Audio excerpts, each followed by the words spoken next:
And we're starting. Okay. All right.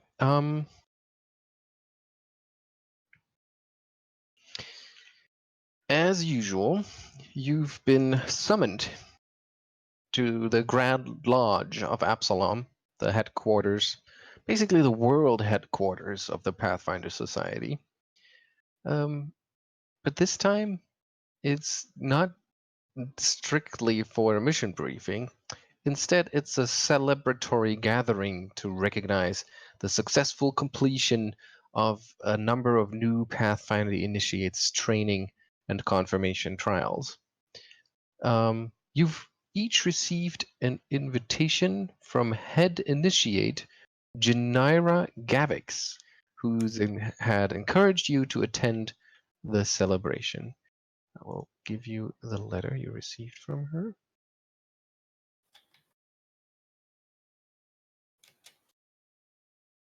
There you go.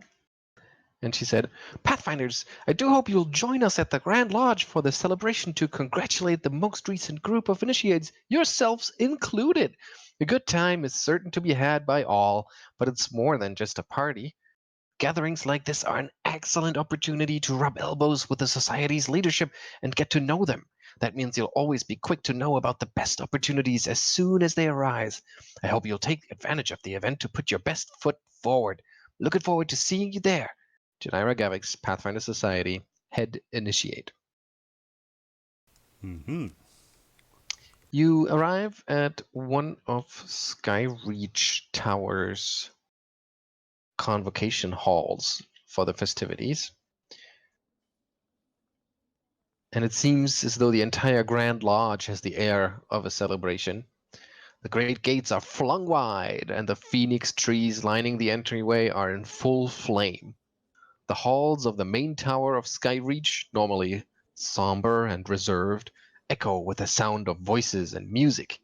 The great ballroom is decked for a celebration with colorful banners and bunting along the walls, tables replete with food and drink, and a jovial cacophony of conversation rising from pathfinders of all ancestries, nations, and backgrounds. After a quick scan of the room, it's obvious that many of the attendees have gathered in small groups here and there. A half-orc woman in an iconic ship captain's hat stands near the punch bowl, handing cups to anyone who passes within reach, and a dark-skinned half-elf leads a small group of new agents around the room, introducing them to other attendees. Several senior agents stand in quiet conferral with a dark-haired Taldan man with a distinctive chin-strap beard, while a scholarly dwarf tells a rousing tale to a growing audience. A familiar blonde halfling woman bounces over, bubbling with excitement. Janira Gavix, head initiate of the Pathfinder Society, grins. Oh, I'm so glad you made it. After all, the celebration is for you. Have you got drinks? Snacks? Be sure to spend some time getting to know everyone. It's best to be on good terms with the movers and shakers in the society. That's how you learn about the latest opportunities. I'll be here if you need me to help you with anyone's names or to make an introduction. Just let me know how I can help. Janira gestures everyone forward into the room, beaming all the while. I do believe you said something about drinks. Sure, sure. Why don't you take the opportunity and just go over to Kalizra? I'm sure she'll be happy to pour you one. And she points to the half-orc woman near the punch bowl. Mm-hmm. And you seem to be familiar with this environment. Anyone in particular we should be looking out for? Well, I mean, sure, sure. Kalisra is actually not just a very fun person to be around, but she's also the head of the Horizon Hunters. So she's certainly an important person to talk to. Who else is here? Oh, yeah, you see over there the man with the chin strap beard? That's that's Ambrose Valsin. Um, Nope, sorry. That's Eandol Klein. You know, the Eandol Klein. Doesn't ring a bell. Oh, of course, that Mr. Klein. There's a. Yeah, I mean, of all the big discoveries, the city in the Mwangi jungle, the serpent folk staring. No, doesn't ring a bell. Well, anyway, he's the head I'm- of. He's founded a faction that's called Vigilant Seal, and I'm sure he's probably looking for recruits because that's fairly new. Who else is there? Oh yeah, the fun dwarf over there. That's Gorm Greathammer. He's a he's a very very knowledgeable guy. I've heard him tell tales and jokes that just bring knowledge to life. It's a bummer he's not the master of scrolls. I'm sure that there would be a lot more fun to read all those old stories if he were to tell you that. But anyway, he's also the head of a faction called the Grand Archive. I'm sure he would be much better to tell you what that faction is about than I am. So why don't you just go talk to him? He's always happy to have an audience. And yeah, then I guess there's all. Oh yeah, over there, you see her, that friendly woman with the flowers in her hair that's greeting the newcomers. That's Fola Baron. Yeah, yeah. She's quite friendly, but she has a drive to really grow and kind of nurture the society. She's very strong supporter of our recent drive to bring in new members, so I'm sure she would be delighted to meet you as new recruits. Yeah, I guess there's plenty of people around here. Why don't you just, mingle? in that case, Haytham would do just that. He will stroll across the tables and, uh, out of pure force of habit, he will just like sneak small snacks into his pocket uh, to eat later. Mm. And he will. Uh, you said the dwarf person was the leader of the Radiant Oath, right? No, of the No. Grand Archive. Ah, I, I sort The of one with the missed humor. then. Yeah, then he will. Well, I'm sorry. Haytham will take notice of the Radiant Oath, and he will move to him to have a small chat. What's that about the Radiant Oath? Is it? It's not there. What do you mean it's not there? Is there no representative? Of the Radiant Oath? Well, they're a minor faction, so So no. actually there is somebody. You recognize her. Janara didn't even think of pointing her out to you because the Radiant Oath is just a Oh yeah. minor faction within the society. But you see her, the leader, Valis Durand, currently standing next to the crowd that Calisro has gathered, kind of awkwardly holding her punch glass.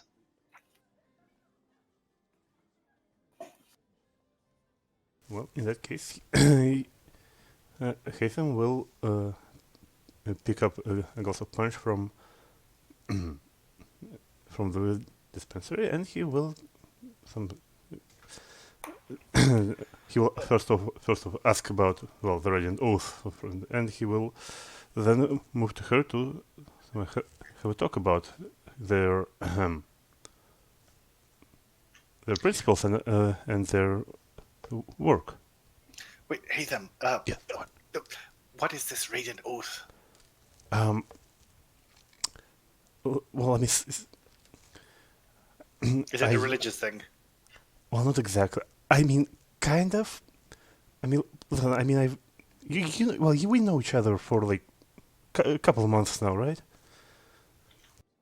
Do we know each other? I mean, I was guessing we were like invited together because we're the new recruits, kind of. No, like the new Well, members. you worked together.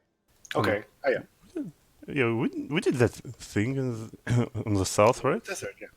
Yeah. Okay. So yeah, I mean, This one worked. I did in my life some stuff that I'm not proud of, and I just need to balance things over. So, and Radiant Oath are mostly work charities, so I think it would. That sounds terribly boring. Can we talk to the half orc lady? Not only she's serving drinks, but like her line of work sounds more like our thing. As it turns out, the as you approach the group, both of you may actually get a shot at what you want, because Rotre, you're mostly interested in talking to Calizro, who is currently entertaining the crowd with a boasting tale about how they boarded a slavery ship once and cut everyone open from head to toe before they threw them to the fishes. Well, the good stuff, yes. And as she does so, Valis Durant is kind of interjecting comments on how that's a little hasty, and that even slavers might deserve mercy if they are, if they regret what they did. And she and Calizro kind of get not really into an argument, but into a friendly short banter. And it probably can take, or it seems like they've been going back and forth in a conversation like this before, and that it might take some time unless somebody were to distract Valis a little bit, so that you could actually talk to the interesting person here.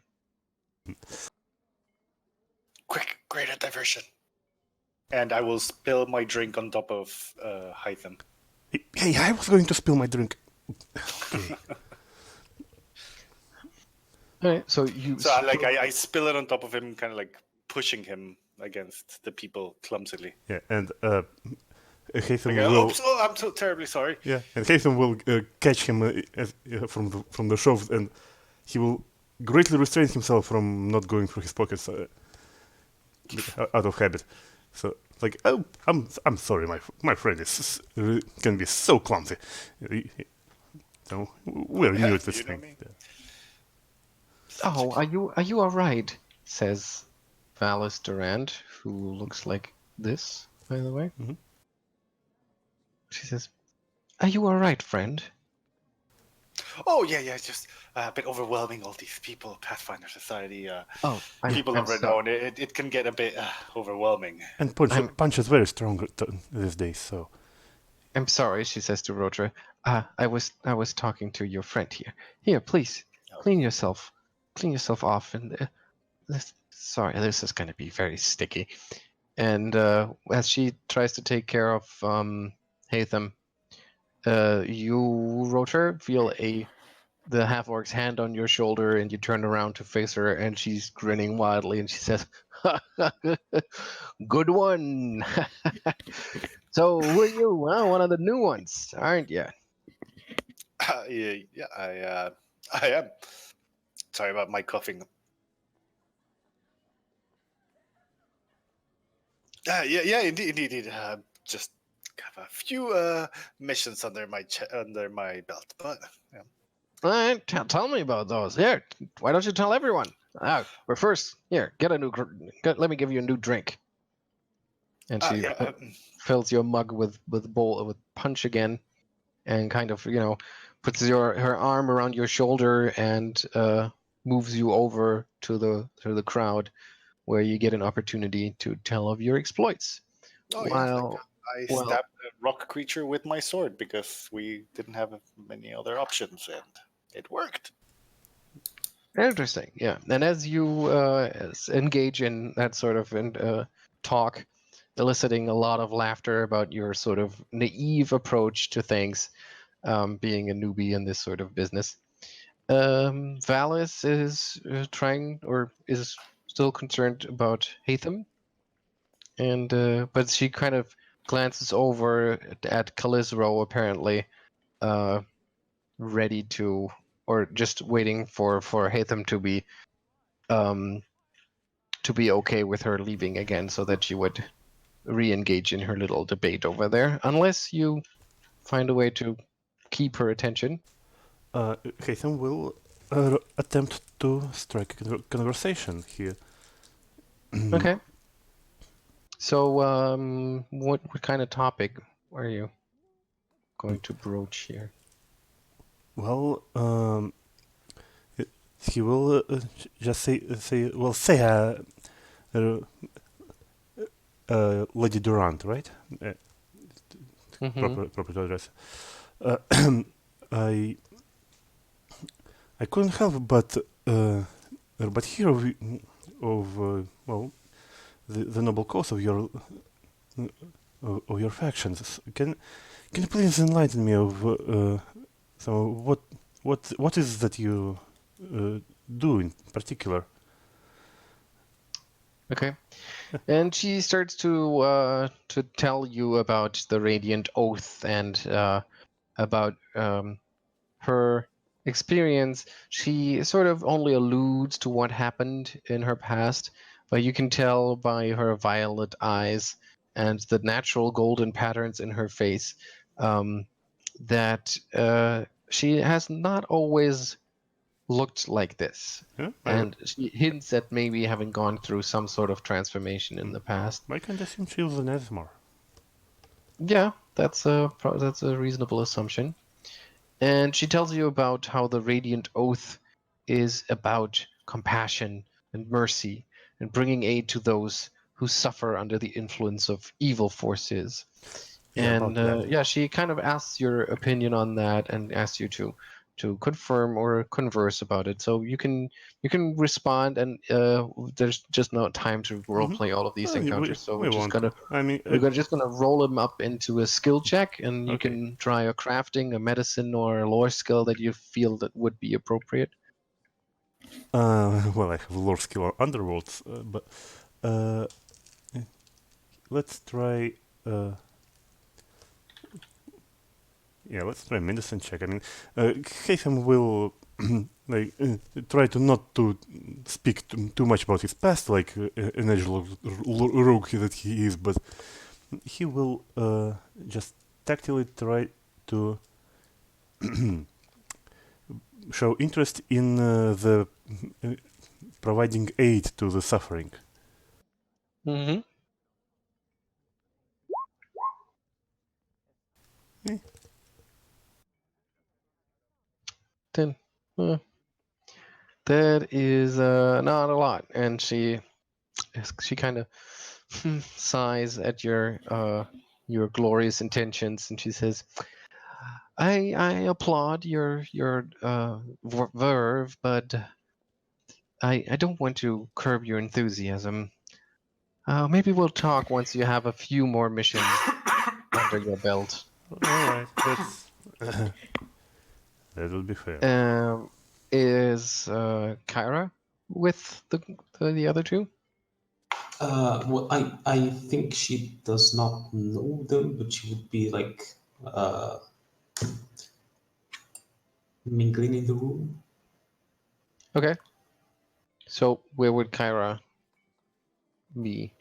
Well, I think she would be drawn to the talk of helping the oppressed and all that. Yeah, that's what I said. What I thought. So she would probably join in the conversation. Into the conversation. Probably, yeah. Mm-hmm. Maybe give a more realistic idea about how to help those in needs using a medicine, lore, or crafting check. Yeah, Would man. the religion one fit, given that she's a cleric of Saturn Ray? Is religion a lore skill, or is that its own skill? I keep forgetting. It's like one of the four magic skills, like Arcana and Occultism. Right, but it's its own check.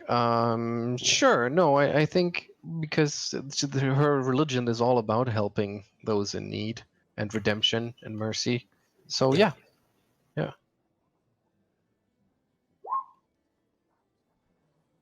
Nice. Okay. Yeah. So she adds some some good points, and he basically kind of underlines Haytham's ideas with something like, well, with Sarenrae's blessings, even undertakings like this might be successful in the end, and something like that. And it's enough to keep Valis mildly interested in the conversation so that she doesn't turn away and engage Calizor right away. And Calizor is listening, going back and forth, talking to Rotre, listening to his tells, and then finally she finishes her mug with one last long gulp, and then slams it on the table, wipes her mouth, and she grabs Rotre by the shoulder, and she says, "Listen, kid, you're a good one. Quite some stories you have to tell. How about adding another one? Huh? You want to do me? You want to do me a favor? What kind of favor are we talking about? Well- I mean, don't get me wrong. I am interested. Just details are always welcome. Well, you see, there's the Flotsam graveyard, right? That part of town with all the sunken ships from all these armadas that have tried unsuccessfully to take this town. Would Rotre know that? What? Would Rotre know that? Yeah, that's fairly Oh, common. yeah. I mean, Oh, yeah, of course. So, turns out that there's a God, this is all over the place here. There's a wrecked ship that has recently cycled to the surface over there, and there's some signs that it might date back to the original Silent Tide invasion. You remember that? You listen to your Master of Scrolls when he told you? Sure, yes. Paid much attention to it. Right. So, just so we're on the same page, it's a centuries past naval operation by Taldan operatives known as the Black Echelon, attempting to take control of Absalom. And, a newly uncovered vessel from that era would be a great discovery for a group of new Pathfinder agents. Just saying. However, it seems that the people who informed me of the ship got scared off by something on board. I'm not saying that you should steal the ship, but would sure be cool to return in style. And At the mention of style, Rotre's eye just light up. At the mention of stealing, Kotter Haytham's ear. well, you're over talking to Yeah. a person, so you don't hear I that. know. You're away. Um, Go away. But whether or not you can actually get that fish to swim again, you should definitely check it out and either verify or disprove all these rumors going about the ship's origin. Oh, yeah, absolutely. And if there's anything interesting there, well, it'd be my honor to discover it. Sure. Great. Take some friends, though. It's easy for a new Pathfinder to get lost. And also, why don't you take this here? And she laughs and slips you a small, unmarked hip flask. She says, "Well, pick me up for when you really need to get back on your feet." All right. Okay, Much so obliged. who wants to hear the story about how I wrestled a shark once? And she turns back to the audience and starts to entertain them. Okay, so Where is the note section in these things? Right. Unmarked flasks, right? unmarked tip flask, yep, from Calisro Benari.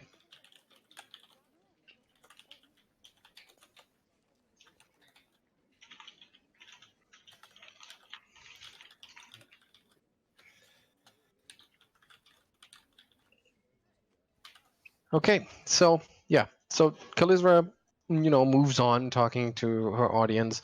And Valis at some point is going to politely wrap up her conversation Mhm. with the two of you, and she says, I'm glad you show that much interest to our little cause. Maybe one day we'll be we'll have as many members as all these other great factions within our society. But until then, I will just have to rub elbows and get the word out. I will see you around. And she Certainly hope so. wanders off into the crowd. Hey, Haytham, What? over here. What? I mean, I just. And I discreetly go like, hey, what is the largest thing you've stolen? Now, that wasn't proven. That's just what was the largest thing? Okay, don't actually answer me. Just nod. Was it as large as a boat? What kind of boat? I don't know, big boat. It's Well, I it's mean, a there were rhetorical question. boats. Do you want a boat? What did she told you that made you ask all these questions? Are there a Well, boat? let's just say I had a very interesting conversation with Callisto Binari. Apparently, there's some boats over by the dockyard where uh, all the ships sank during the invasions. There's one in particular of dubious origins, and people have been poking into it unsuccessfully. That And sounds to me like the kind of thing we should look into. you mean the Pathfinder Society actually will pay us to steal a boat? Yes. Well, I guess my redemption will have to be put on hold for a moment. By the way, I met this very kind person, servant of the Dawnflower. Some, some. While we were talking to Lady Durant, would you, yeah. I'm sorry. What was his name? Valaris? Kyra. Oh, yeah, sorry. What? My name is Kyra. Yeah. So yeah, Kyra. Yeah. Listen, there seems to be a Pathfinder mission to be had right, in the Absalom. Maybe you would like to join us tonight? Well, I do need to have some more missions under my belt. What sort of work is that? Uh, Oh, apparently, typical Pathfinder stuff. yeah. Investigate something, kill whatever is causing trouble, Apparently, write a yeah, detailed report. what's the word? Right, repossessing property. Repossessing Pathfinder property. Well, of course, Well, you know once how we the repossess it, Pathfinder Society likes to study old relics and historical artifacts. We're just going to procure one. I mean, of course, I mean, once it is repossessed, it would belong to the Pathfinder Society. Well, I'm all for taking a look at least.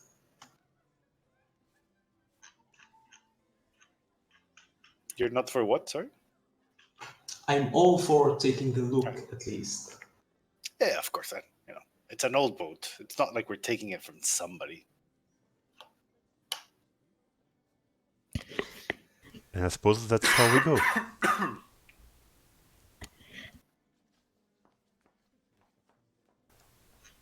Well, I don't think we have to move out right now, so we at least fill our pockets with snacks and.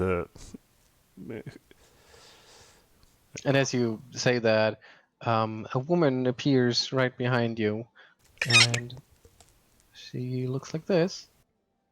And she's an elven woman with a quite friendly air about her. She has this very elegant grace that a lot of elves possess, and um, her eyes are maybe a little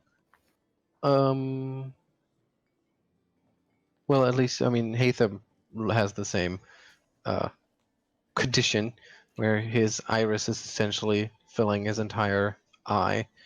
But people who aren't used to the presence of elves may be a little bit put off by that. But her generally friendly demeanor definitely puts you at ease quickly. She also doesn't seem to be a full elf, given her size. And yeah, but nevertheless, she appears behind Haytham and she says, "Oh, more new arrivals. I didn't get a chance to talk to you yet. Please, let me introduce myself. My name is Fola Baron. I am the head representative of the Envoys Alliance, and I take it that you are among our newest recruits." Well, That is I'm. indeed correct. Haytham will say like, well, I was field commissioned, so you might say so. Yes. And as you start to introduce yourself, a man walks by and kind of walks up to her. It seems like he was following her around, and he says, "Please, excuse me, Fola. Fola, we were kind of in the middle of a conversation here. We need to talk about rationale, organization, And he's trying to get her involved in a, as you can tell, quite boring conversation about inventory and such. You know the man, of course. He's Ambrose Volson. He's the steward of the Grand Lodge. He's a tall, tan man, meticulously groomed hair, mutton chops, no nonsense. Runs the daily operations of the Grand Lodge with a keen eye for details. But he's also overseeing Pathfinder's missions in Absalom, and is the venture captain for this town. But right now, he is basically just getting between you and a nice conversation with Fola. So you could try to, distract him enough to actually have a talk with Fola.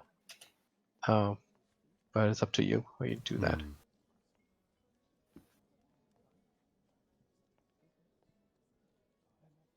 Well,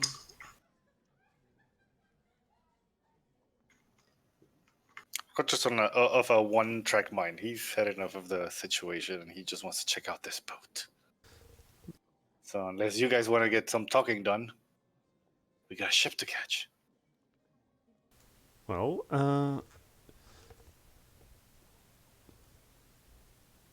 I'm wondering, and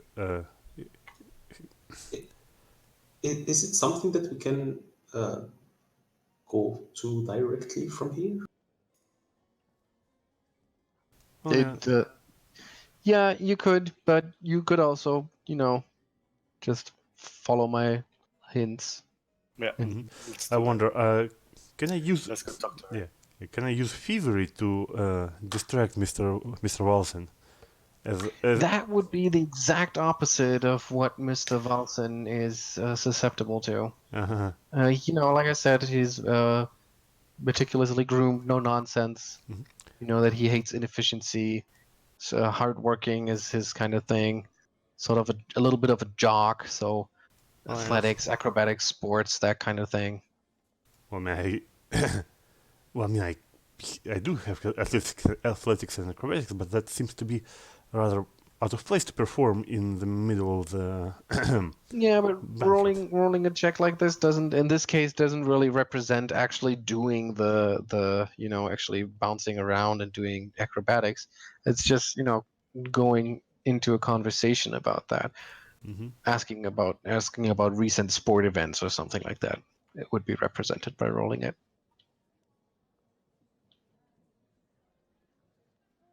So if you want to try that, go ahead. Well, yeah, in that case,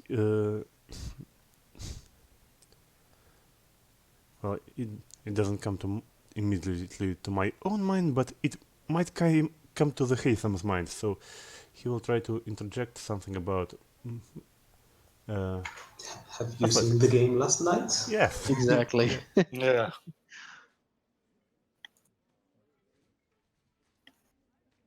Oh, look at that.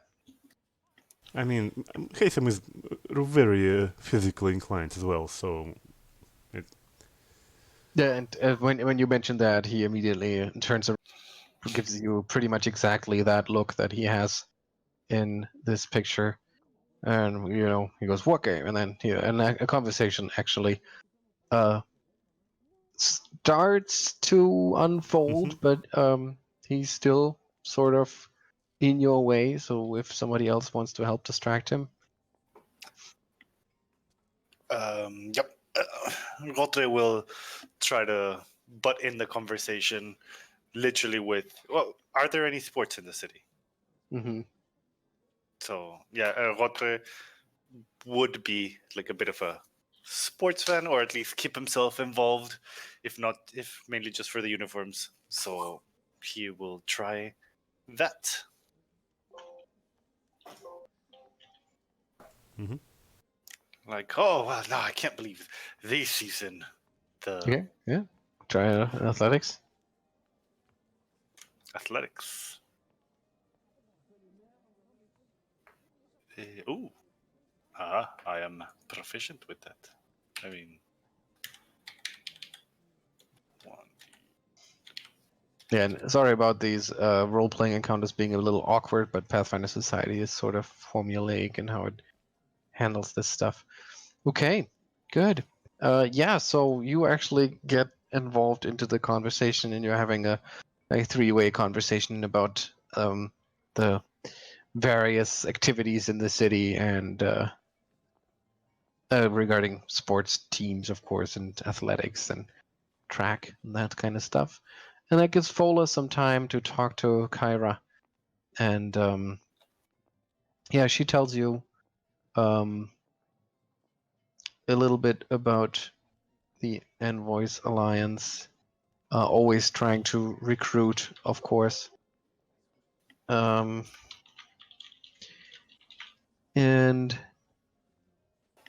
she's bemoaning that the Pathfinder Society has basically bled itself dry of of personnel, and that in order to not repeat that mistake, the society needs stronger, better trained, better supported members, and Fola has sort of um, um, set her goals towards making that happen, being the driving force behind making sure that new agents quickly develop their skills to be effective um, agents, and that also seasoned agents get plenty of opportunity to further hone their skills, and also always can rely on the society to stand up for them and protect them.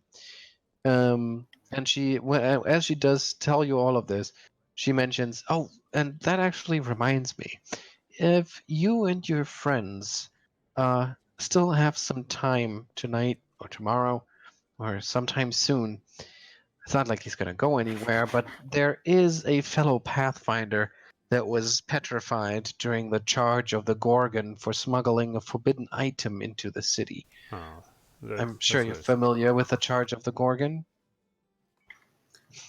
Not really. Are we? Oh, you haven't been to Absalom that often, I guess. Well, within the walls of the Grand Lodge, this might all seem quite civilized, but the city has some other darker sides as well. One of them is the so-called charge of the Gorgon, where they make a convicted criminal chase or charge down an alley or a road, or more like it, with a Gorgon on their heels. If they can make it around the corner, they are free to go. But well, let's just say a whole lot of statues line that street. That That seems a sounds bit very cool. excessive. Yes, it's an old tradition, and the city holds it quite dear. So there's no way about um, through the traditional channels to that we could have saved him. But now that he's petrified, he's basically done his time. So, I wonder how here, that impacts take. the stone makers and statue makers Well, guild. you're engaged in conversation with the other guy, so um, and she fishes something from her pockets and gives you a vial and says, "Take this. It's a greater salve of anti-paralysis. There's a little note on it that should tell you exactly how to use it on our colleague. He recovered the relic in question from an Islati ruin within Gilman territory at our own request. And okay, so the item was confiscated by the city and returned to the Gilman watching over the site, which may or may not be the right thing to do. But I definitely feel that we should take responsibility in getting our colleague restored. So we have permission to do this. Don't worry. The society's legal team has worked it all out. We just need somebody to actually carry out that directive. And with this party going on here, and so many people for me to introduce myself to, I think I'm not going to be in a position to do this myself tomorrow. Well, it does sound like a good thing to do. Yes, and as I see, your friends are actually taking good care of my dear Ambrose. You might enjoy something that I intended to give to somebody tonight who's worthy of it. And she gives you another vial, and she says, "This is what's called a mutagen, and it will give you a veritable silver tongue if you use it on yourself. You know that I strongly believe that the spoken word, strong or deceptive, is still far better than physical blows. So use it wisely," she says, and she hands you a lesser silver tongue mutagen. And then basically wanders off. And as soon as she does, Valsing goes, or a few moments later, when he realizes that she's gone, he looks over and he abruptly, but kind of politely, ends the conversation. He says, "Oh, we're gonna have to talk about this some more sometime else. But Fola, wait for me. You still haven't." Yeah. Thank you, And, Mr. Watson. and he's Yeah. gone. Exactly. That's exactly what I said. So mutagens in second edition work on anyone, right? Then- That's true. And I think they work differently on alchemists, but Okay. generally speaking, they work on everyone. Oh, cool.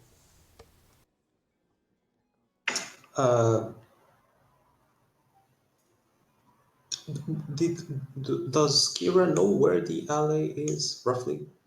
How far? Or She explained it to you. You know how to get there.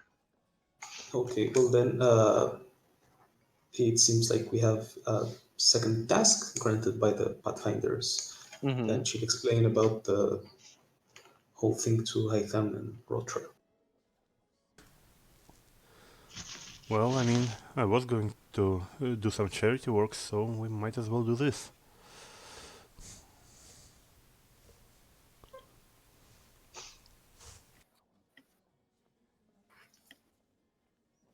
Janira pops up as she walks by, and she has another Pathfinder initiate under her arm. Sees you standing around there, not in conversation at this time, and she sends the other initiate along, and she turns to you and she says, "So, how's it going, huh? Did you talk to people?" Why, yes, we've been socializing to our heart's content. Great. Yes. Excellent. Great. That's awesome. I hope you're having fun and you don't miss your opportunities. All right. See you later, she says, and dives back into the crowd.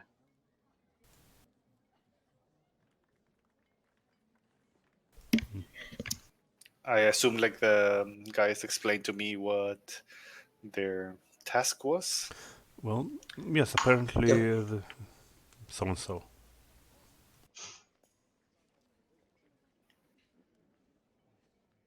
And it should be quite easy. I mean, it's just administering It's just an alley with a gorgon. Well, was, I assume. You mean they removed it? Yeah, they do catch the Gorgon after the ritual. Ah, well, then of course it's a piece of cake. I was sort of, well, not hoping that gorgon would still be there, but it will certainly bring some spice to life.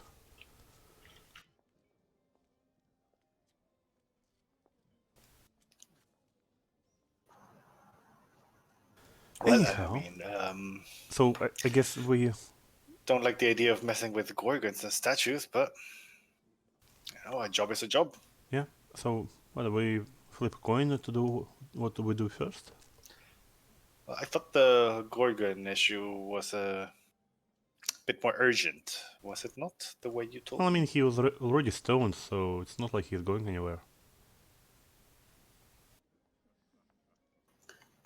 But it would be the nice thing to do to free him first. True. That's true. Okay, So, how about unstatuing a statue then?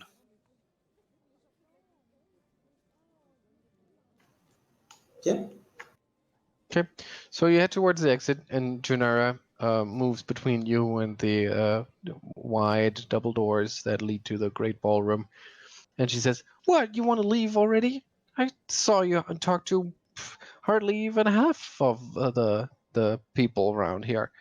You should really, network, connect with people, at least talk to the faction heads so that they've seen your face. Can't hurt." I guess it wouldn't hurt. That's the purpose of these events, anyway. well, And like you said, what was the name of your character again, Sam? Kyra. Kyle? Kyra. Kaya. As you said, he's already been frozen and stolen, so I guess he can wait a little bit.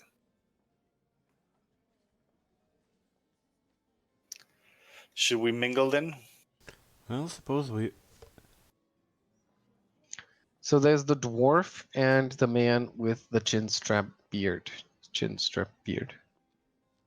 Let's go with the dwarf first. Of course, I mean, Okay. I already heard one of his stories while we were conversing, and they were quite graphic. You move over to talk to him, and he is currently in conversation with. Did you see him? This is what he looks like. Yep. And he's currently in conversation with one of the more exotic-looking guests of this little soiree, a lizard folk, who is kind of known around the Grand Lodge, at least to the ones among you that went through the traditional Pathfinder training. What is that? Oh, it's Kyra. Apparently. No, not exactly, but anyway. So he's kind of infamous for his unrequested yet benign intrusions, whether it's breaking into Creighton Shane's office to drop off stacks of Pathfinder Chronicles riddled with corrections and commentary, or rearranging disordered collections, or drawing insightful astrological maps on the ground outside of the lodge. He's quite known for his appreciation for order and accuracy, and he feels a very deep connection to nature and his place in it, from the smallest insect to the mysterious stars above. You know that he's the leader of a minor faction, which is called the Verdant Wheel, Mm-hmm. and he is trying to gather others who are interested in experience and accurately documenting natural wonders of all sorts. And while Gorm Greathammer, who is the leader of the Grand Archive, and as such is just impressed by knowledge in all its forms and holds a special fondness for tales and jokes that bring knowledge to life. he's quite a lively conversationalist, and he's trying to inject some life and fun into his conversation with Urwal, the lizard folk. But the lizard folk just kind of reacts deadpanned, um, always stepping on his punchlines, and is obviously frustrating the dwarf a little bit. So somebody would like to get a chance, but the Gorm is kind of starting to get a um to basically accept the challenge and just tries to make the conversation work, but is having a very hard time doing so. So if you want to get to Gorm, you would probably have to distract Ulwal for a little bit to get a chance to talk to him proper. Otherwise, he'll be busy entertaining the lizard folk. Well, Haytham will try to.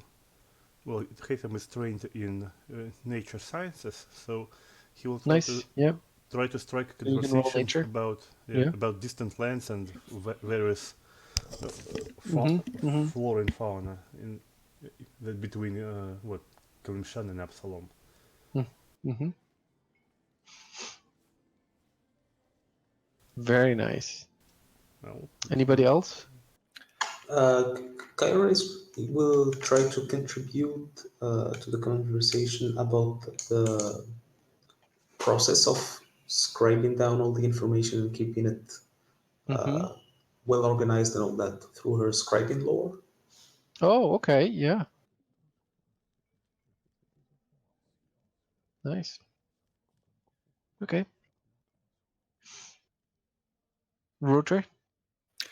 Well, Rotre is just trying to contain his laughter. He had been warned that Gorn was a funny guy, and yeah, just trying to be witty in return. No, well, Gorn makes a joke from tanning lore. Okay. okay. Like, oh, did you know that lore started in blah blah blah in such city, and they did some crazy thing. Okay. So while Haytham and Kyra talk to Urwal, Rotre tries to talk to Gorm, and is kind of, getting off on the wrong foot a little bit. Well, not really, but at least Gorm is not very impressed by Rotre's.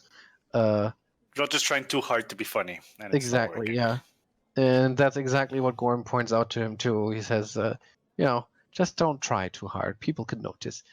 While Kyra and Haytham talk to Orwell, and actually Orwell starts to light up and gets really chatty and gets really involved and asks all sorts of questions about the distant flora and fauna that Haytham is explaining to him, and kind of wanders off with them a little bit, giving Gorm, removing Gorm's center of attention. And he watches Orwell leave and to Rotre, and then says, "You know what? Don't try too hard."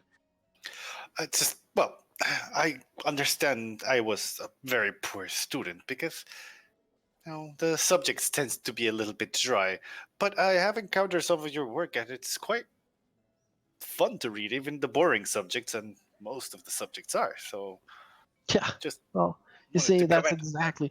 exactly the problem. All these things, all these events from our past, from the city's past, from Golarin's past, they're not boring. They've maybe been written down in a boring way, or they are explained to you in a boring way. That's the wrong way to record knowledge. That some of the people that we call savages actually have a way better way to keep their knowledge and their history, in songs and stories and legends and myth. And what do In we do rolls with? of leather. Yes, exactly. What do we do with all our civilization? We make things boring. Exactly. Terrible. Terrible, I tell you. Which is why I'm sorry, but I was trying to be a bit humorous, and well, I Yeah. guess I still need to practice. Yeah, my friend, I think you do. But You're just one of our new recruits, aren't you? I am. This is one of my first event here. It's a bit overwhelming. Lots of famous people. All right. Well, you'll get used to it, especially around the Grand Lodge. Of course, there's a lot of well-known faces. You probably won't always have the pleasure to mingle with them, given the fact that you're usually called to the furthest corners of this planet. Speaking of corners, I actually have a favor I would like to ask you. Because Go you're on. interested in things that aren't boring, you say. Well, I try to make those things interesting. Okay, well, I have something interesting for you. Well, how do you feel about a haunted house? Ooh, that's a interesting one. You see, I'm more of the stabbing things philosophy, and to the best of my knowledge, ghosts are not very stabbable. Yeah, that's true. But don't worry about it. I'm sure it's just a rumor. It's an old, partially collapsed house in the Precipice Quarter. It's been marked for demolition in the next few days, and it's been severely damaged in the earthquake of 4698, some 20 years ago. But, people tell stories about strange activity there. Apparently, they've been talking about that long before the quake. And it would be kind of a shame if nobody ever went and find out what started the rumors. I'm a renowned scholar as yourself, interested in rumors. Well, sometimes rumors are more interesting than the truth, but that should never keep us from striving to get the facts. I guess there's wisdom in that. So, what exactly do you want us to do? Just No, investigate just, the area? yeah, Nothing to retrieve, nothing to document? yeah, go check it out and tell me what you found. I Yeah. And if believe we you're can do that. that worried about your sword not being able to stab the, and he makes echoes, It, ghost, it's a concern, yes. I do. I have something that might help you. Then he says, and uh, he pulls out 3 scrolls, and he says, "Why don't you pick one of these? And if you can't use them, I'm sure you'll find another initiate that can." And he explains them to you. He says, "This one is for disrupting weapons. This one is a scroll of heal, and this one is a scroll of magic missile."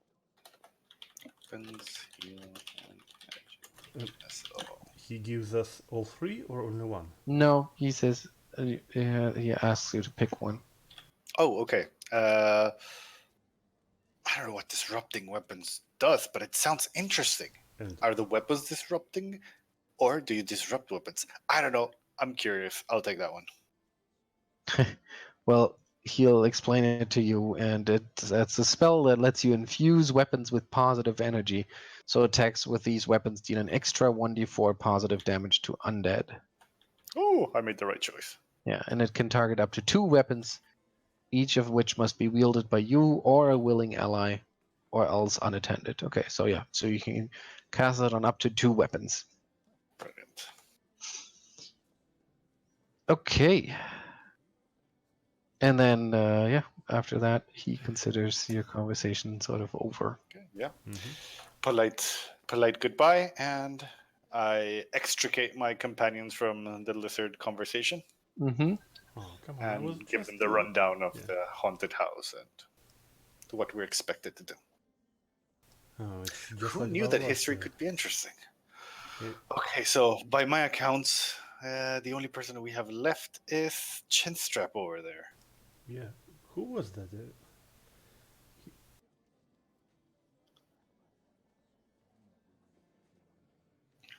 Well, Janara pointed him out as Iando Klein. Klein. Oh, that name rings a bell. He's famous, no? Oh, right, he did that thing, Klein. right? Carnes, you sound a bit distant. Sorry, I moved my mic a little bit. Yeah. So yeah, it's that the Klein person who did the thing. Of course, he's famous. What thing? Well, you know the thing. Oh, the thing. Yes, of Yes. course, the thing. Yes, that. What Just- thing? I don't know. I didn't listen. Is he currently talking to someone? Occupied with something? Yeah, there is a woman talking to him who looks strikingly different than anybody else.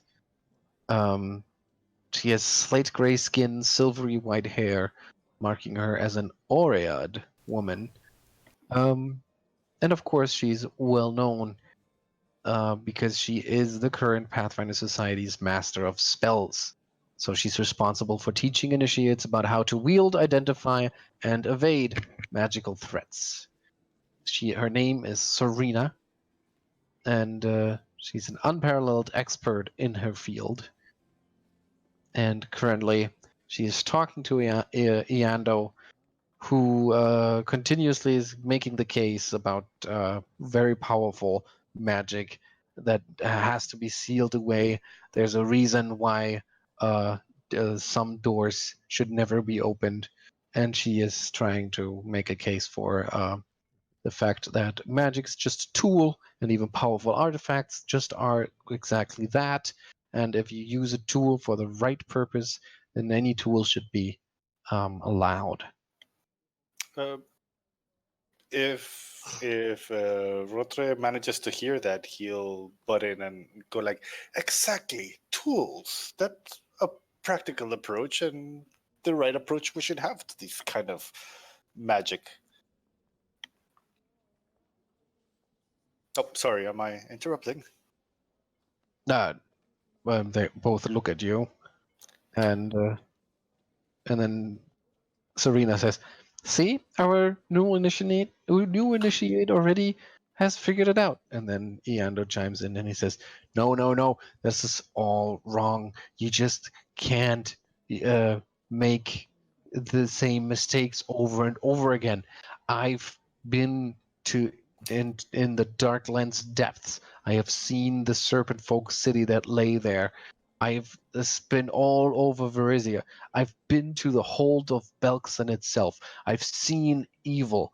I've seen all of that needs to be contained and locked away and never to be released unfettered until we have the means to destroy them outright. Well, You just that's cool, I of mean, course. I don't mean to interrupt again, but I mean, both ideas are not mutually exclusive. Yes, you can consider this kind of magic and powers a tool, but also a tool that should not be accessible to anyone. You wouldn't have an apprentice use a masterwork tool for the forge, just as you wouldn't have any regular folk no. having access And to this magic. Yeah, Eando repeatedly shakes his head and is kind of dismissive of your opinion, while Serena smiles and raises an eyebrow and says, "Well, aren't you a smart one? yeah, and Yeah, let's talk for a little bit." Hmm? And she takes you aside and has a conversation with Rotre. yeah, well, yeah. Haytham will try to strike a conversation with Iando, who is saying like, well, you know, I'm somewhat of a security expert myself. So, what thing do you, what measures do you think would be suitable for containing such uh, specimens? She just doesn't get it, doesn't she? He says Yeah. as he watches Serena leave with Rotre, and then he notices Haytham and says, well, you know, as an example, there's this researcher from the College of Mysteries here in the city, Mr. What? who's the College of Mysteries. Uh-huh. You've heard about the College of Well, Mysteries, of course, haven't you? yes. Yeah. And they say that he's unearthed some esoteric lore and has been experimenting with some of the rituals she found within. It's actually she, the researcher. Mhm. Um, And this is exactly what I've been talking about. You can't just, find something with a big red rune on it and then you just, try to see what happens. These rituals can be dangerous to the extent that even some of her colleagues are concerned about her efforts. Well, did anyone die So yet? it happens all the time and everywhere, and nobody is willing to at least, check on her and see what she's actually doing. It's infuriating. It's all right. I'm sure. Well,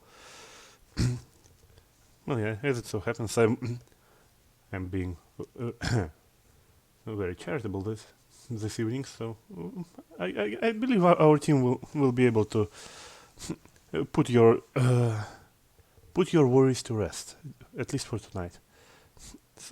So, Wait, who you did you wanna- say it was? Oh, well, that's the problem. I can't quite tell you. I don't know her name, so you will have to do some information gathering yourself. The only thing I can offer is that I'll drop your name here and there and to my usual channels, so you'll get the best scoop on current events when you try to do so. Of course. So and well, in this case, Haytham will continue to pump him for information a little bit, saying like, well, so what was the rune? Where did she so and so and so? And Yeah, and he just kind of shrugs every time he says, "I know almost nothing about it, and I wish that she knew as little that I do." But ask around. I'm sure you'll figure it out. all right. This feels like when in an RPG you just pick up all the quests at the beginning. Yeah, Well, it's pretty much. that's kind of what the Pathfinder Society is like. Yeah, that is unfortunately like that. I'm not saying it's a bad thing. It's cool. Yeah. Spoiled for choice. Okay, so yeah. and with that, your conversation also winds down, and he finds another person to well admonish for being too reckless about powerful items, magic, whatever. And yeah, the party is in full swing, of course, but you feel like you've talked to all the major movers and shakers, and maybe it is time to do some pathfinding. Yeah. Yeah. And Haytham will Okay. relay the notes about his own discussion to the rest of the party with a twitchy eye, saying like, so apparently now I have agreed to search someone nobody knows about who is doing nobody knows what. Well, this evening will be wonderful. Okay, and if we do a recap, because we can only, we have to start with one mission. Yeah. I suppose we are still with consensus that the destoning someone probably should be a priority. That was the mission from Fowler, right? Fowler. Yes. Okay, so Fowler was the stoning, Gorm was the haunted house, Callisto was stealing a boat. Mm-hmm. And Ilanda is, well, doing the detective work. Okay.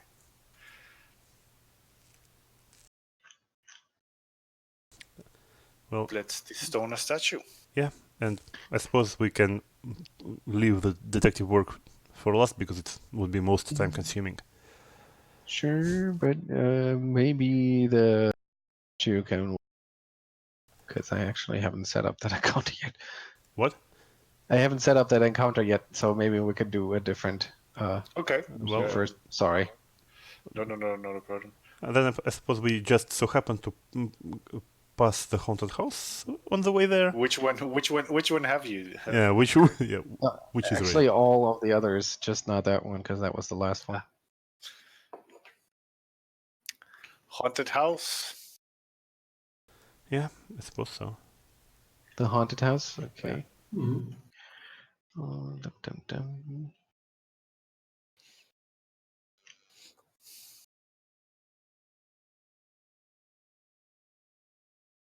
Okay.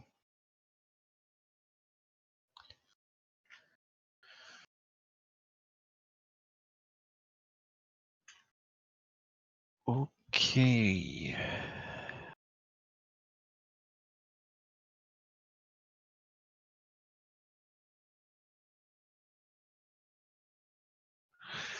Okay, so you arrive at first of all, do you want to spend some time, asking around, trying to get a scoop on, hear about some of the rumors about that house, or are you just gonna go straight there?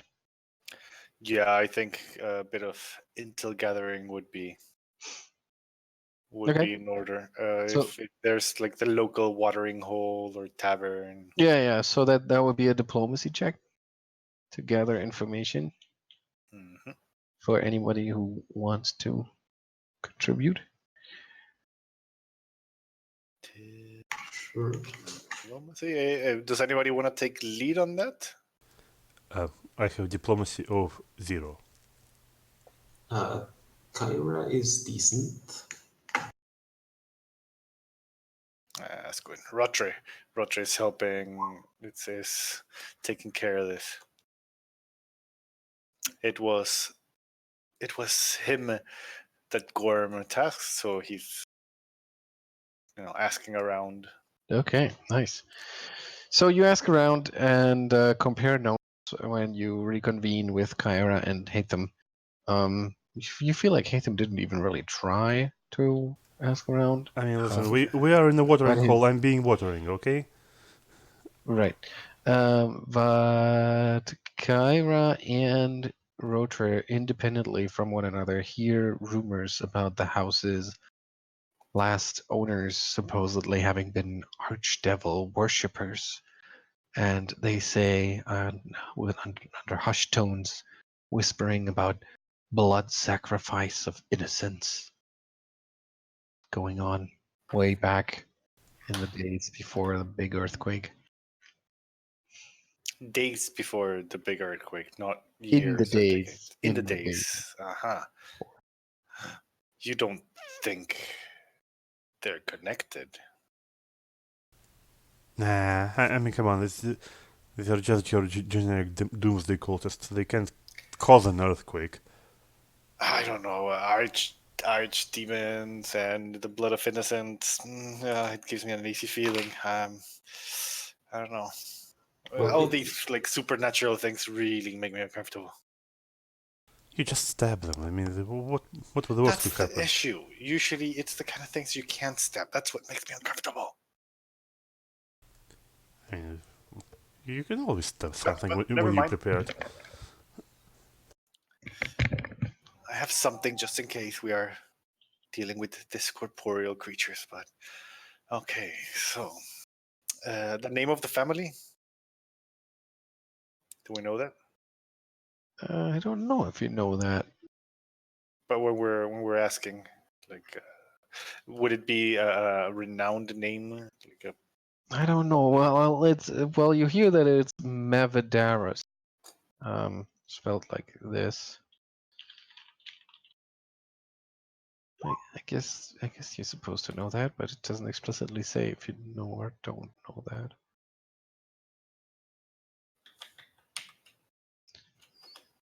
Yeah, they're supposedly a Chilaxian family that's been living in that house for generations until it was abandoned after the earthquake. I mean, oh come on! Just because it's a Chilaxian family doesn't automatically mean they um, brings bloody sacrifices No, to Satan. no. Devils. I mean, There's another rumor that you pick up that is that the couple in residence at the time of the earthquake went missing, but the rescue workers never found their bodies. They found many others.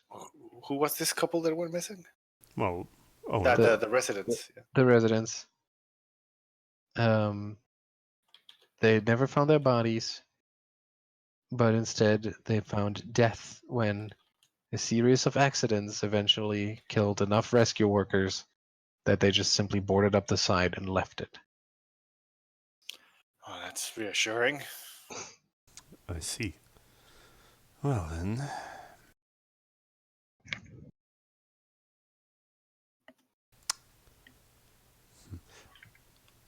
And from these rumors, did we get any indication of where this house is? Oh yeah, you know where the house is. Yeah. We knew. Had the way We're close described to by, you. right? Yeah. Okay. Well, we'll have to be vigilant then. Do we Demon have? worshippers, human sacrifices, and disappearing people. Well, since we can't bring a priest in, I guess. Wait, we do have a priest in. Haytham points at Kyra. Kyra, well, can you? Well, Sam, what can I tell you? What can you tell us about Kyra? Well, she does worship Saturn Ray, which is kind of handy when it comes to dealing with the undead. I mean, Serenrai is a very merciful goddess, but that mercy does not What extend to undead. What does your character look like, or anything? She's an iconic cleric, right? Sorry, I will not. Sorry,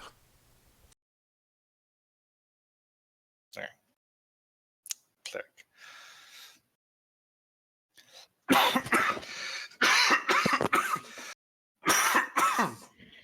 Okay, so let's just go to the mansion and get this nasty bit of business. We are going at midnight, right? Of course you are. Well, yeah. I mean,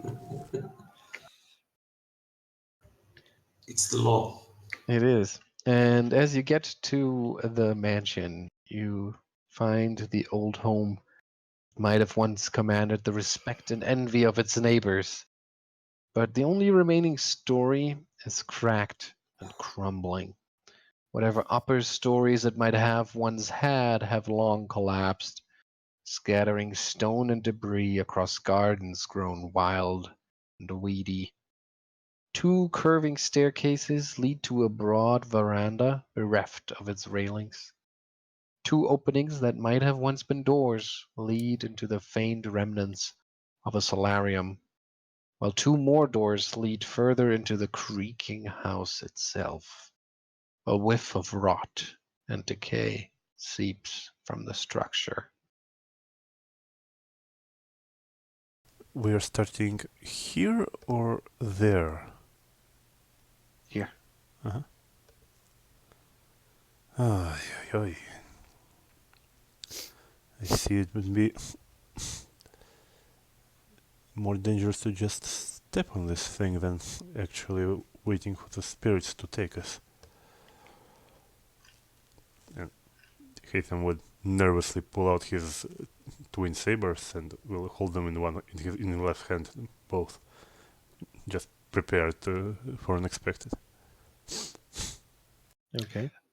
Question: would Rotre be able to use by himself the scroll of disruptive weapon, or would No, I don't think so. I'll actually have to look that up, but I would assume that he doesn't. I have the page here, and it says that you use the cast a spell activity,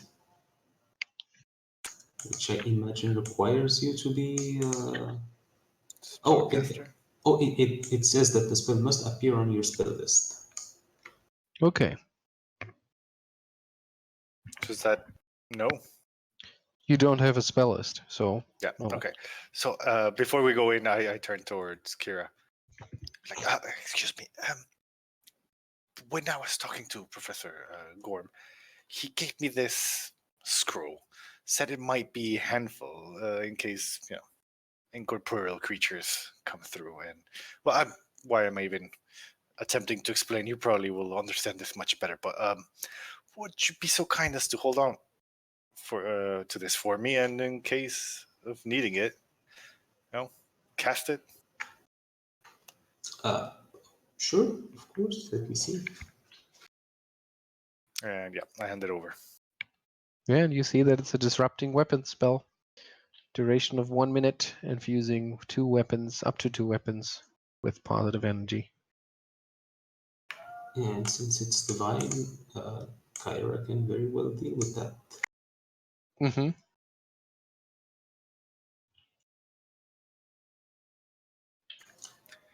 Okay, so with that done, So with that done, you set out to explore the haunted house. yeah. How are you gonna move around this building, like from room to room? What are your characters? How are you gonna do that? My character will put on a brave, if somewhat unconvincing, brave face and hand on the hilt of his sword. He'll step in and go start on the left. And Haytham will follow him, cover his back, cover Rotre's back, I mean, and he will go into this full rogue mode when he will like crouch a little bit. He will pull the hood back on, and as I said, he will unsheath his blades just to be sure. Mm-hmm. Kyra will be on the lookout for any sort of necromantic activity. Mm-hmm. So detecting magic every now and then. Yeah. Okay. All right. So you start moving around the entry and climb up the creaking, rotting stairs. Move into the house itself, entering the decrepit hall, tiled floor, ornate columns, and sweeping staircases of this once grand hall, evoking a distinctly Taldan aesthetic. Though the finery has suffered greatly over the past years, the marble floor tiles are cracked and filthy, and the statuary lining the walls has been smashed. None of the 3 staircases climbs beyond head level before ending abruptly. Debris from their fallen upper reaches scattered across the floor. The roof of this room is open to the skies in several places, the light of the moon and the stars falling in, and it is altogether a depressing sight.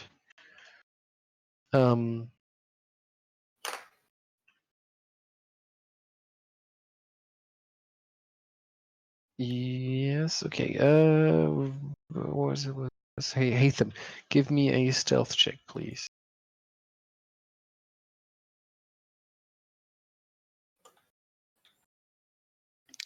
Who's giving the stealth check? Haytham. Yes, sorry, right now.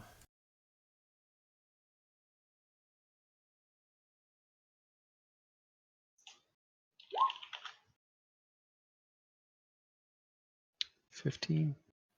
Okay, that's not enough.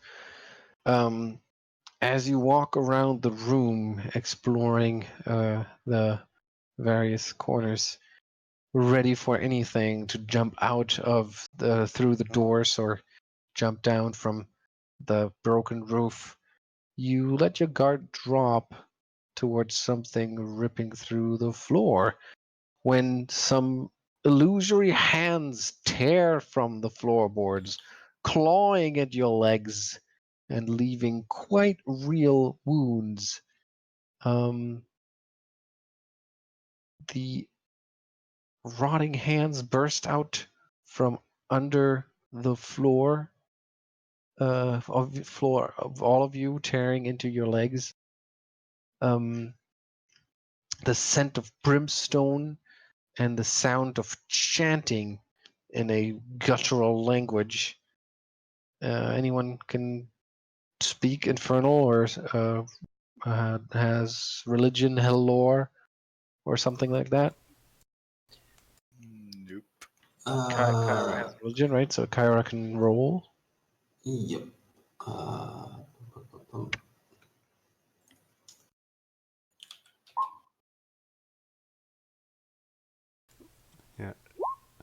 17. Yeah. So you understand that that chanting is prayer to Mephistopheles, the archdevil. And as that prayer drones on in the background, the scrabbling hands slash and claw at your legs. Will saves, everyone? At this point, Haytham will probably abandon stealth and yell, "This place is haunted!" Yeah.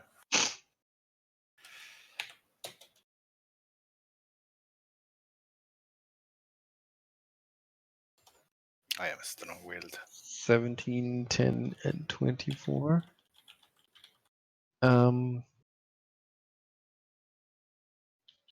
Okay, so Kyra made her save, and so did Rotre, but Haytham failed. So Haytham takes full damage. Everybody else only takes half of this. Yikes. That's Yeah, all my some hit points, very basically. real wounds. And on top of that, they start to bleed viciously. And you take 3 points of persistent bleed damage. Do I The take this? wounds you take are rending wounds on your legs, which, in addition to being incredibly painful, reduce your land speed by 10 feet. And that goes for everyone, even those who have only taken half damage. So the bleed or bleed and speed. The bleed damage is, I believe, is negated for those who made their save, Do I but the speed reduction is not. do I take this 3 Okay. damage right away or on? On your turn, basically.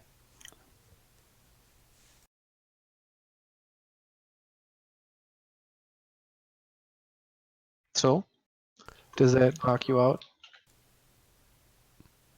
No, I still have 5 hit points, but well, it will knock me out very soon. Yeah, okay, so they almost tear your legs or your feet off of your legs, is what it looks like, blood gushing everywhere. And then they disappear. Haytham says very profane things in this place, even more profane than hell language, except it's in common and, well, rude.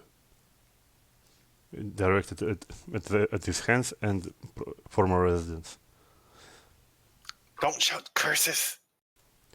Доебал я эти проклятия пидорасные суки, говорит Haytham.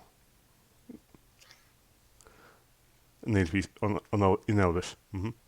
Yes. So does it seem like it's gone for now? Well, there are no more hands bursting through the floor, so... Haytham will stab his blades into the wall and tries to lean on them, since his hands, his feet are shaking and bleeding. Oh, yeah, you might want to get that looked at. You think? I'm dying here. Kyra is going to approach and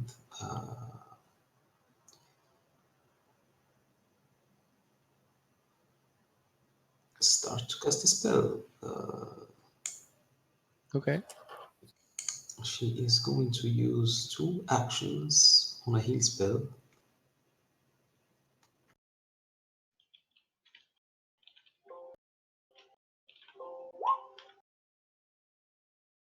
Yay. Will that heal me or everyone? No, that's targeted to Haytham only. Thank you. So that way I am back in my full hit points. Okay, if you're back at full hit points, then you have your speed back too. Praise be the Dawnflower.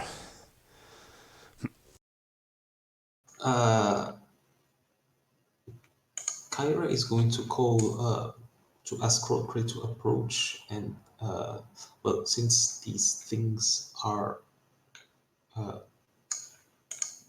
chasing us already. I guess we should use that scroll. How long does the effect last, though? 1 minute. Should we not use it when the next encounter happens?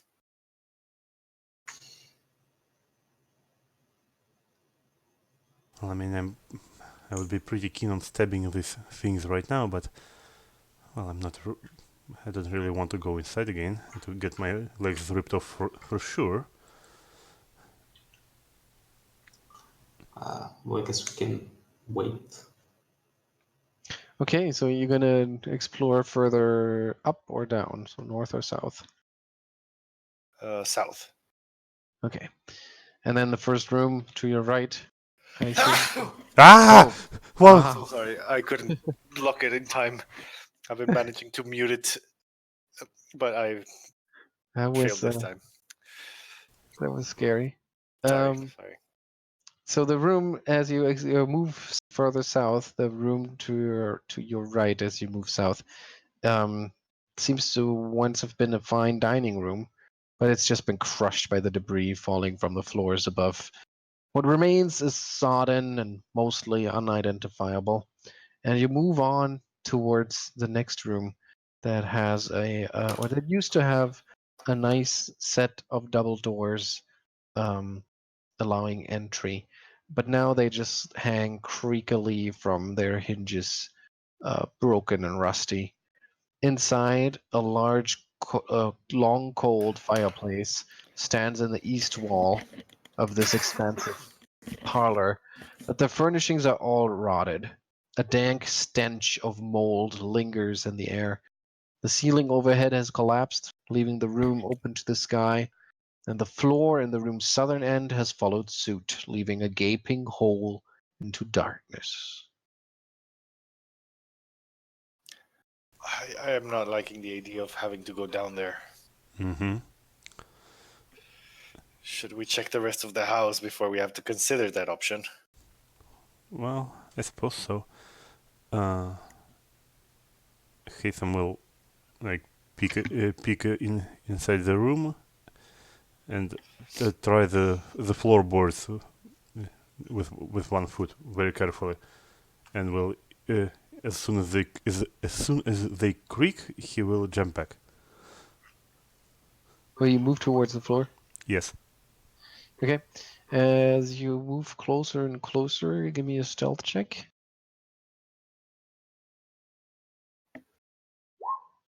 Shit. 13. No, it's actually enough. You inch closer and closer, and you realize as you get closer to the edges of the pit that more rotting boards are ready to give way, and you quickly move your weight back onto your heels to avoid the worst damage. It's kind of weird to use stealth as sort of tactile perception. Yeah, it's kind of interesting. But yeah, you think that only if you were to somehow reinforce the beams could you safely get closer to this. Yeah, I think we have more things to do in this house before we can do that. So yeah, he will agree with Rotre. Start fixing it up right now. Yeah.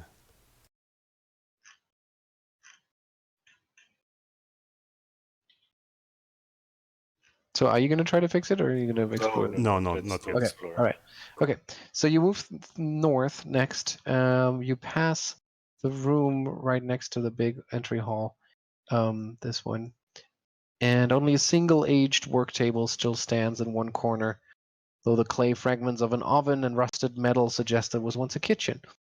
The ceiling has completely fallen in, leaving this room open to the sky above. Doors stand in the east and west walls. And you continue to explore. The west wall door is basically just an adjacent pantry that has also long been collapsed under the ceiling coming down. And the north wall, the north door opens towards a drawing room where everything this room once held now lies jumbled in a soggy mess.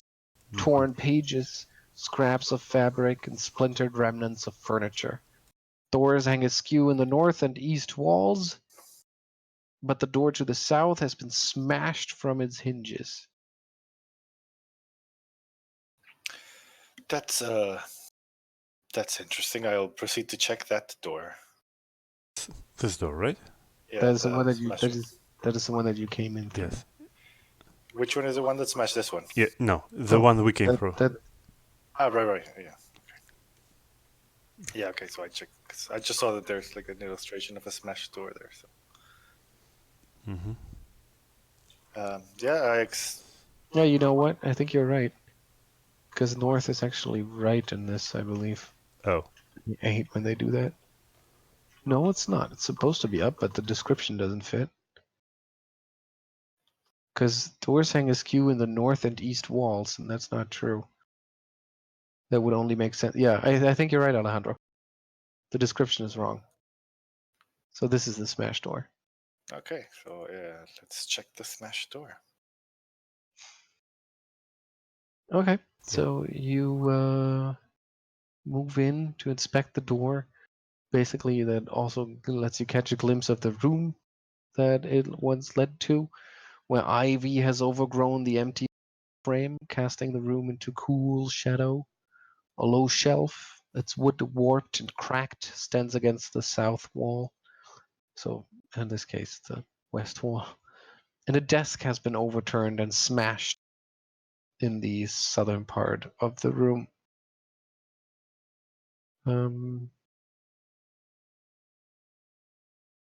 Okay. So, What was not much of an investigator or an academic to know what is valuable or not, but he'll still try and see if anything catches his eye. okay. So you hang around the room, I taking start like using the sword to kind of like move around the debris. yeah, searching the room. Yeah. What are the others doing? Anything that looks like could be used to Right. bring forth archdemons or involving human sacrifice. Right. What are the others doing? um, You're still next door by my account. yes, Haytham will. He will be a little bit. What's the word? Squeamish. He will only touch the moldy papers with the tip of his swords, and he will try to like turn them over and scrape them off the ground. Okay. Give me a perception check. Perception. What's Kyra doing in the Perceive. meantime? She will try to look for any signs of anything to do with rituals. Mm-hmm. Yeah, but Kyra, to your frustration, all of these torn pages and the pieces of paper are just really beyond recognition. They're just completely soggy and mushy and moldy. And you're ready to give up when Haytham spots a little hidden compartment in the wall behind a collapsed bookcase. Probably was once very hard to find, but now it's kind of almost obvious. And there's a stack of notes inside the hidden compartment. Those couldn't be the banknotes, could they? And Haytham will immediately check them out. Mm-hmm. What's also, but Kyra, at least you find something as you turn over all the paper, which is a faintly glowing lesser healing potion that had been buried by the debris. And Haytham, as you hastily go over the stack of notes, you can see that it's some sort of religious text, maybe cultic in nature. You spot the name Mephistopheles here and there. The entire thing has a title written on the first page, which is 3 Lies. And it is overflowing with notations on the margins and like scribbled out passages. And praise to the archdevil himself. I see. Well, someone apparently did their homework. He will riffle through the pages, and well, then he will just hand it them wholesale to Kyra.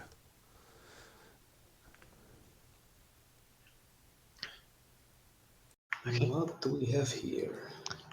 In the meantime, Rotre, you poke everything in the room. You use your sword to turn over the various fallen beams and wooden boards, but you find nothing of interest.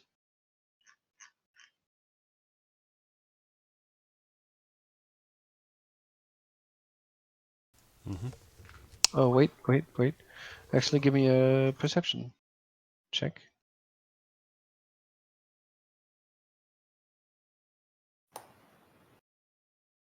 Oh, and I think I've been using the haunt's description the wrong way. They state as stealth DC, but that's not a DC for the stealth check. That is their stealth DC. That is their stealth DC, Ah. which you roll against using perception. Nah, That makes more sense. well, yeah, it's not used to that. Yep, no, road trip. There's nothing that you can find. But at least in this house, that's a good thing.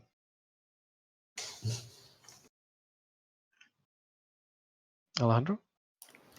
Sorry, I was on mute because I was coughing and forgot to turn it back off. No. Sorry, so pushing stuff around.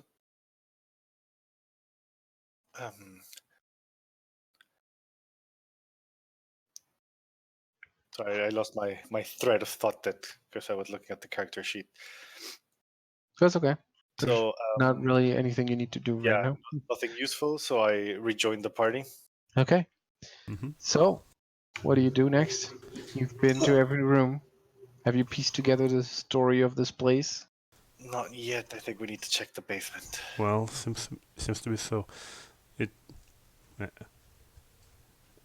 It seems to be at least that the rumors about the devil worshipping shit that were going on in here were true. And this family is unfortunately only confirming all the stereotypes we have about Chalaxians.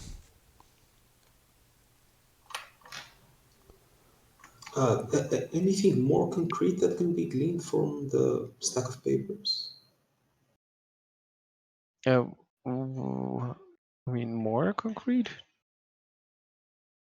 I mean, anything more than just, unholy texts of Satan worshippers. Well, I mean, they have quite graphic descriptions of how offerings to their archdevil lord are, or what they look like, and talking about human sacrifice, of course.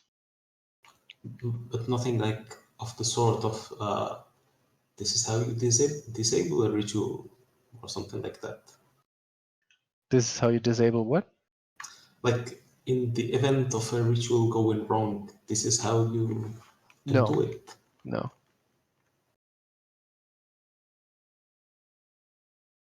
Okay. The question, the was that life elixir? What was that? What? The potion that was found. Yes, was a gently glowing. What was it? Lesser healing. What did I say? You said lesser healing potion, but Yes. I don't think those are a thing. That's what it said. Potion of healing's lesser. I think, or what's like. Lesser healing potion. There should be something of that name. At least that's what they call it.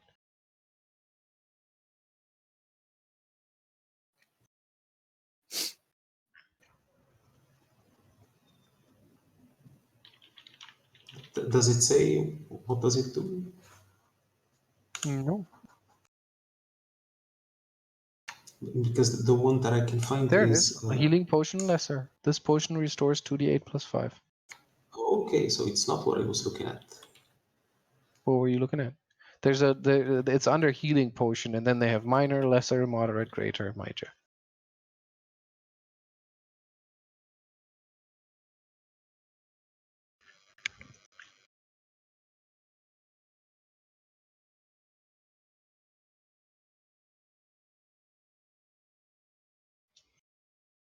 Is there Okay, so I should not be looking under alchemical items. I should be looking... Okay, so what are you gonna do in this house? What's left for you to The feel like? basement. Go to the basement. Unfortunately, yeah, we go to the basement. Okay, as Haytham already learned, the broken, sunken-in part of the floor needs to be stabilized first before you can get any closer safely. Well, So in that case, Does anyone have rope? I have rope and a grappling hook. okay, And 2 weeks of rations in case we are down there for a long time. amazingly, Okay. I don't actually So- have rope. Or wait, I do have adventurer's pack.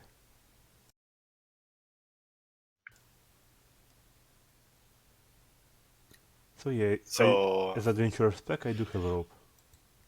I have rope and a grappling hook. Should Yeah. I? Well, we have a table. We can put a table to as part of some sort of board or beam to stabilize the approach. you can try a craft check if you want to try and stabilize the beams. My craft is Could we not just 1. tie it a bit further away, like over here or against the wall? Sure you could.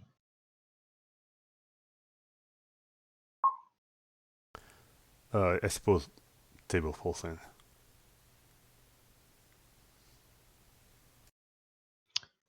Yeah, you don't feel very confident just reinforcing the beams that way. Mhm. Doesn't seem to do much. So maybe Rotre's idea is the way to go. We'll go with his idea. Okay, so you tie the rope around you, or you hold on to the plan here? Yeah. So I tie the grappling hook against wherever it feels secure. Well, Maybe. there's very little around here that seems solid enough. It's all moldy and rotten. Well, there is at least a stone chimney in there, right? We could try to hook. Yeah, but even that is kind of unstable. It's shifted already. The mortar is brittle. One way or another, we have to go down. Maybe one of the support columns. Anything that looks like it might hold my weight. Well, support columns are pretty far away. Yeah. Does Adventurer Pack have any? It has flint and steel. It's 50 feet of rope. So And that's it. So we don't have any python hooks, right? I have a grappling hook.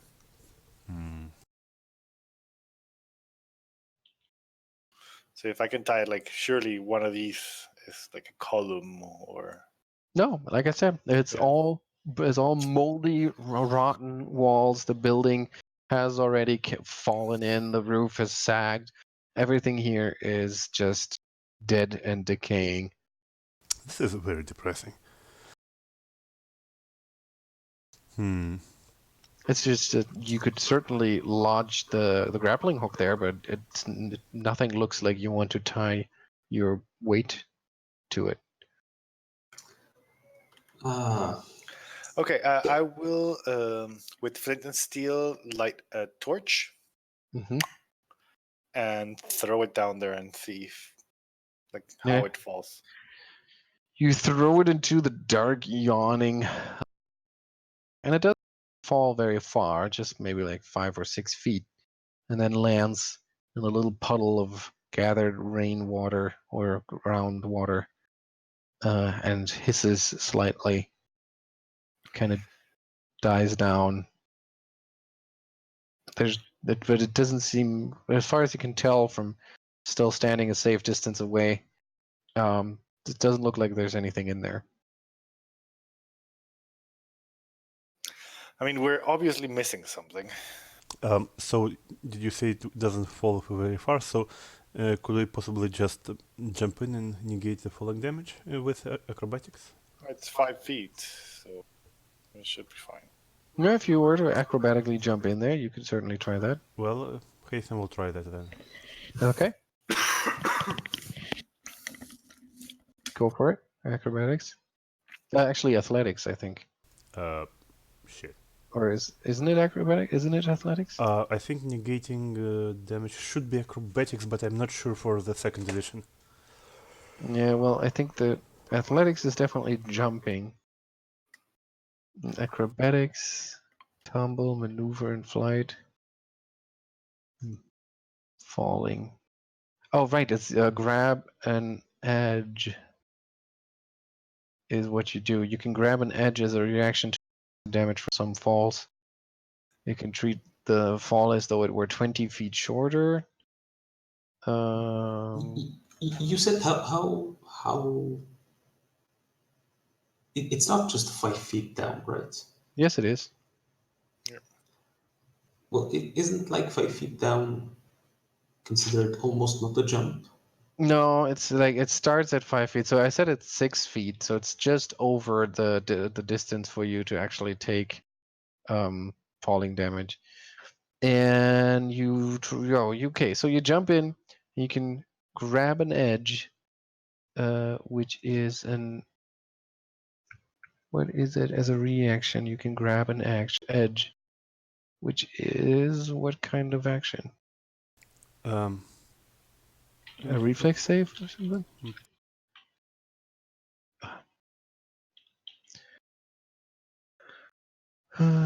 Grab an edge. I think it's probably either reaction or interact. When you fall from or past an edge, when you fall, you can try to grab it. Yeah, it's a reflex save. So you had a 19. Okay, so you jump in there, and you were just gonna try to not fall, but you're glad that you caught a somewhat stable edge before you jumped blindly into the pit, because as you realize, there are all sorts of broken boards on the floor, with some of them still having rusty nails sticking out of them. So even though the distance is not very far to fall in there, an uncontrolled fall, or even jumping in there, not realizing that it was so dangerous, would have certainly hurt a great deal. Ugh. Well, and can I? And as you Have you had hold your on, tetanus shots? Yeah. and as you hold on to the edge, it starts to crumble and give way, and you kind of scramble to get out, clawing into the floorboards, and they just continue to crumble and fall as you just barely manage to pull yourself out of the unstable area. Uh-huh. So, yeah, there's not that big of a fall, but it could have been a dangerous one, and I'm value my feet just too much to risk them again. So let's see what we can do here. Let's drop a table inside and jump on a table. So Drop a table, and so now you want to add wooden splinters to. well, listen. I mean, it's better wooden splinters than rusty nails. Okay. No, you know what? Forget this hole. There's nothing in this hole. Let's go back to the entrance where we got attacked. There has to be something there. Oh, but this time you go first. Just so we don't run around in circles here. What are you guys? What are you looking out for? What are you? Any clues as to archdemon worship or like evidence of? Well, I mean, the question or the what you were sent here to do is find out who, what happened here, or like what the owners did, and if there's any truth to the rumors. Well, Yeah. That's what So you far, were asked to do. So far, we know that yes, it is indeed haunted. Mm-hmm. But as And to we do what have, happened, well, we do have all the papers with the rituals and all that. oh, yeah, Yeah. you did find those, yeah. Yeah. So technically, we can Would turn that that be in. enough? Yeah. And that would not be enough if there was just the text, even if there was no sign of supernatural activity. But well, I mean, they have signs of supernatural activity all over my face. Well, legs. Yeah.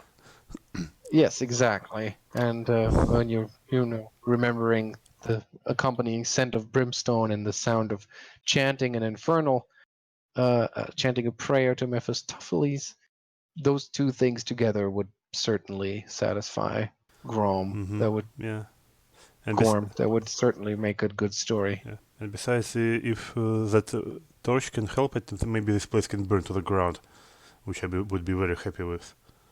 Well, it's gonna get demolished in a few days anyway. Good. And there's nothing left, so Yeah, it's just too drenched, too moldy to even catch fire. Ugh. All right, so you let's consider this house done. yeah, Yes. you consider this place done. You're done with it, and you hope that it's done with you as you make your way out the front door and walk away from it feeling almost like it's watching you through its two open doors like unblinking eyes. And that's it for tonight. All right. Dun, dun, dun. All right. We're making progress. Yeah. Yeah. It's I a want to. lot longer. It takes a lot longer than I expected it to. Well, I think it's that's a yeah, it's little bit also of an overtime. socializing module. in a society. Well, usually they're pretty straightforward. They're always pretty straightforward. But I guess especially with the party in the beginning, if you don't, chase the players from one conversation to the next one and actually act out the conversations, that takes a lot of time. And I guess the same with the haunted house. It could have probably been condensed a little bit. But Yeah. yeah. Was still fun that way. Yeah. So since Anthony is still going to be busy, maybe we'll just finish this next week. Well, Sounds good to me. yeah, I suppose. It's Wednesday.